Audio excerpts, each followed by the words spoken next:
21a asks students to outline the role that the measures of epidemiology play in assessing the health status of a nation. That was the question given. If we have a look at our syllabus, we'll see here the very first dot point, measuring health status, the measures of epidemiology, and it outlines there or lists the four types or four measures of epidemiology. If we go and have a look at the actual syllabus dot points that we gave you for the exam, it says here, question 21a, worth 4 marks. Measuring health status, measures of epidemiology, and it includes the four: mortality, infant mortality, morbidity, and life expectancy. So those four parts there, or measures, need to be in your answer. If we go and have a look at an answer, for example here, read the question again. It says, outline the role that the measures of epidemiology play in assessing the health status of a nation. So in your answer, you need to look at the role that the four measures of epidemiology play in looking at the health status of a nation. So that's what it asks you to do. If we look at this answer here, which is a great answer, the reason why it's good, first things that you notice is that there's some underlining of some key terms: epidemiology, the measures, and these have come straight from the question. So from a marking point of view, you know that the person who's answering this question, they already are referring back to what's being asked.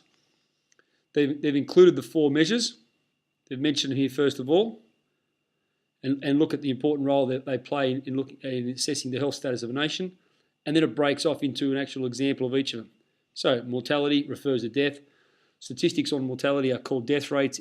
It measures the rate of death in a specific population. Example, for every 10,000 lives, there are 100 deaths. Infant mortality refers to the number of deaths in the first year of life. It is expressed by 1,000 live births. Example, 20 deaths per 1,000 lives die in the first year of life. Morbidity refers to the rate of disease and illness in a specific group. These rates can be compared to rates from other groups. Example, CVD disease is #1 cause of death in Australia. And the life expectancy is the average amount of years a person is expected to live. Example, males 79, females age 83. These measures give the nation an understanding on the state of its health. So we've seen here that the answer's gone through and it's covered the four measures which it need be. What I like about it is a couple of things. Number one, some of the key terminology from our syllabus, as Mr. Sullivan will always say, being a student of the course. Epidemiology, it's important, it's underlined. Some other things that stand out is mortality, health status, infant mortality, morbidity, and life expectancy, the four measures. And there's examples to go with each of them. That's why it's a 4 out of 4 answer. Overall, this question was quite well answered by all students. Some of the issues that we had with this answer were people they're setting out and they structure their answer in terms of their underlining. Not enough examples were given. Students need to give an answer for all four areas, not just one or two examples. And again, you needed to relate the four parts or the four measures of epidemiology to the actual question itself. And as well as they confuse some of the different measures, like mixing up mortality and morbidity. Definitely need to know the difference between those two.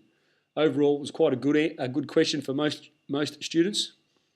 But again, because it comes straight from the syllabus, I think all students should be aiming for a 4 out of 4 for this question. So if you didn't get 4 out of 4, or at least a 3 out of 4, I think you need to be very disappointed, and you need to look at maybe some ways of studying a little bit better.